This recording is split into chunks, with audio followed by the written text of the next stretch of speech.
Bien chers auditeurs, c'est toujours avec un immense plaisir que je vous retrouve pour nos rendez-vous mensuels. Oui, notre Soleil suit inlassablement son parcours sur l'écliptique, illuminant de ses rayons, depuis le 22 septembre dernier, le 7e signe que l'on nomme Balance.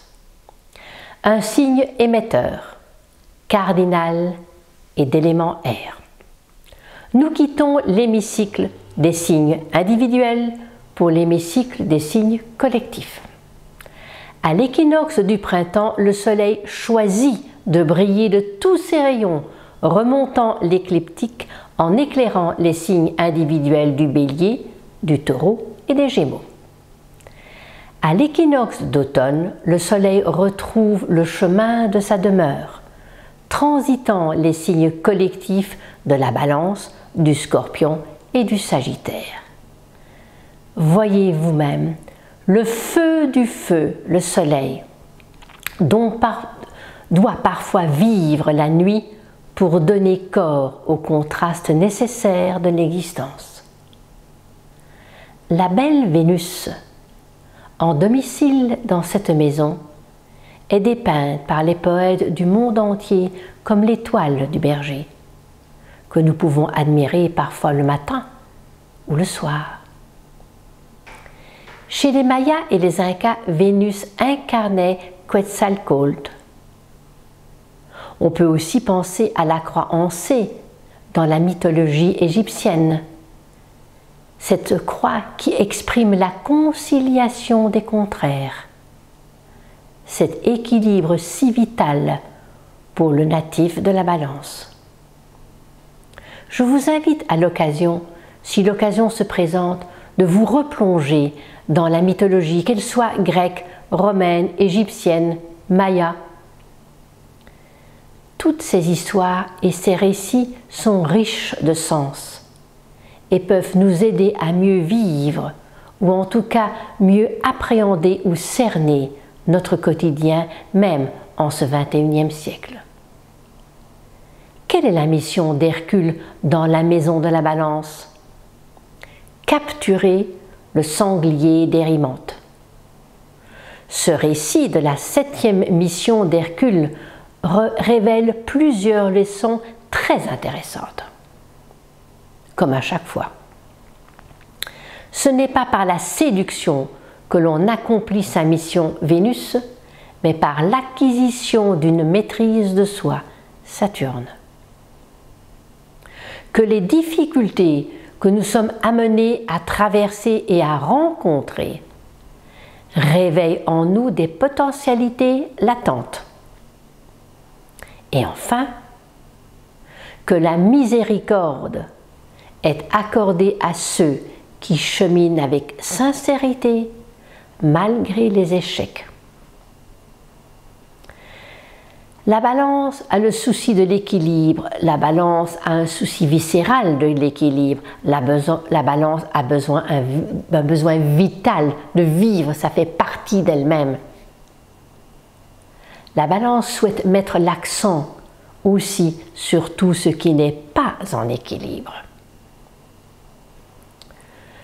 Que doit-on équilibrer du passé pour être en équilibre? La nouvelle lune du 1er octobre 2016 dans le premier décan de la Balance liée à Vénus montre une carte du ciel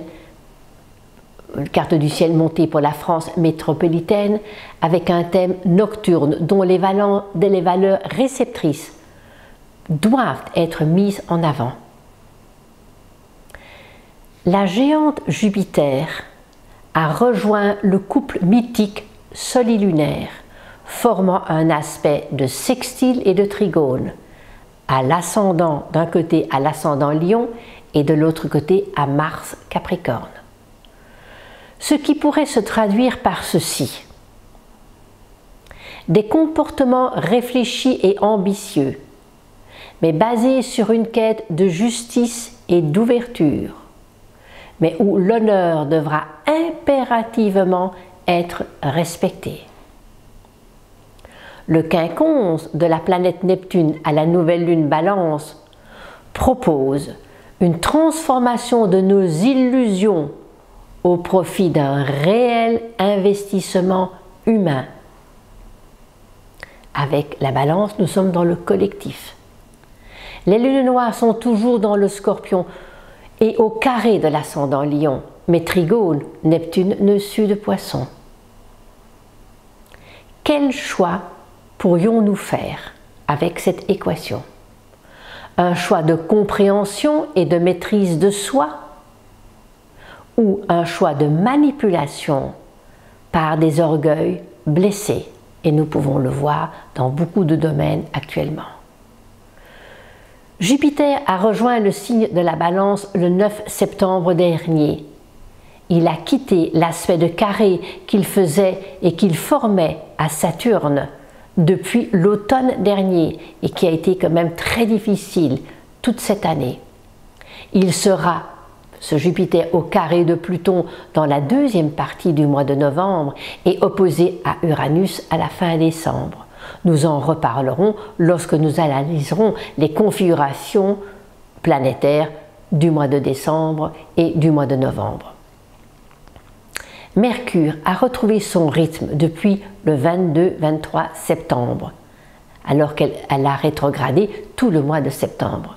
Nous récoltons actuellement avec ce 1er octobre, cette nouvelle lune, nous récoltons les fruits de cette rétrogradation.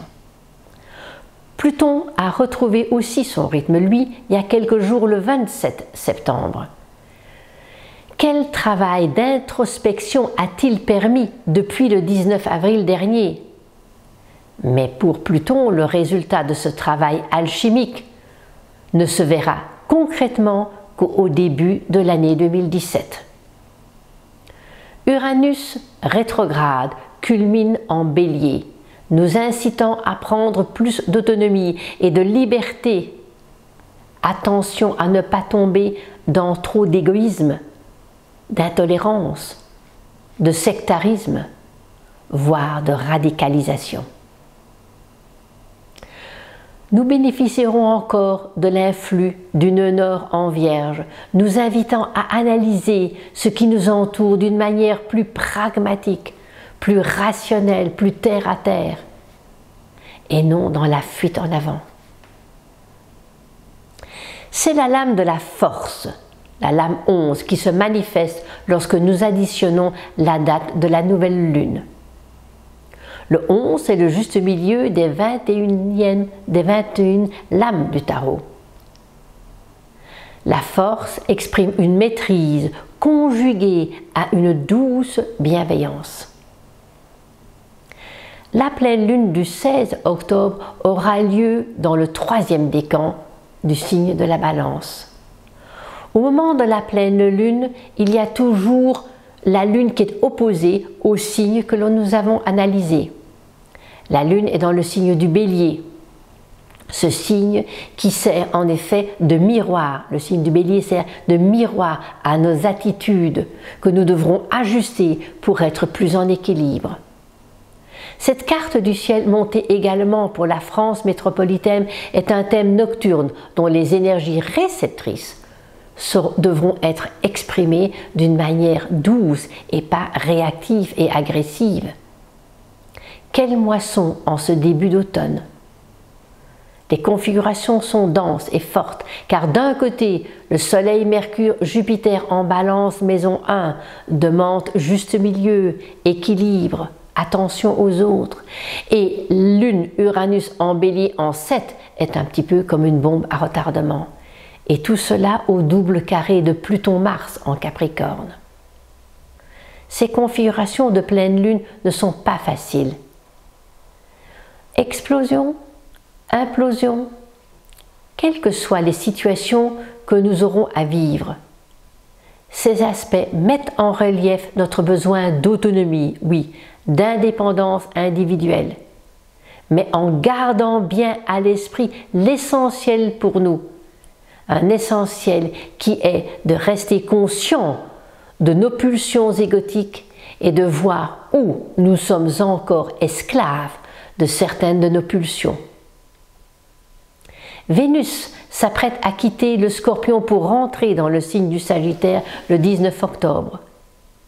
Donc, cette deuxième partie du mois pourrait être plus clémente, plus douce, du baume au cœur. La conjonction supérieure de Mercure au Soleil aura lieu le 28 octobre. Il serait intéressant de noter ou de garder à l'esprit ce que vous vivez à ce moment-là. Nous en reparlerons plus longuement lors de la prochaine rétrogradation de Mercure en décembre prochain. Mais il est important déjà de regarder ce qui se passe pour voir ce que nous aurons à changer dans notre manière de parler. Restez bien connectés aux influx de la nouvelle lune, aux influx du nœud nord vierge en maison 12, qui pourrait être comme un maître Yoda pour nous, nous prodiguant des conseils judicieux pour passer ces moments de pleine lune assez électriques. C'est la lame de l'étoile qui se manifeste avec cette pleine lune si on additionne 16 octobre 2016. Cet arcane magnifique est un vrai cadeau, car c'est dans sa nullité qu'elle relie le ciel et la terre, afin de procéder d'une manière alchimique au mélange de ces deux énergies, les transformant en pur amour. La 17e lettre hébraïque se nomme P. Son pouvoir est lié au verbe et à la parole. Avec ce mois de la Balance, de quelle manière communiquons-nous? Sur quel support communiquons-nous? Avec le passage de notre astre solaire dans ce 7e signe que l'on nomme Balance, les expériences que nous vivons provoquent en nous une nouvelle manière de participer à la vie collective, peut-être avec moins d'égoïsme, moins d'individualisme. Le signe de la Balance nous invite à coopérer à la prospérité d'un univers plus vaste et plus en équilibre. Et nous savons qu'une plume déstabilise une balance. Je vous souhaite à tous une bonne rentrée avec ce premier signe de l'automne. Et que ce signe de l'automne qui nous amène toujours ce besoin de nous relationner, d'ouvrir nos bras aux autres, nous fasse rencontrer de nouvelles personnes, de nouvelles façons de faire.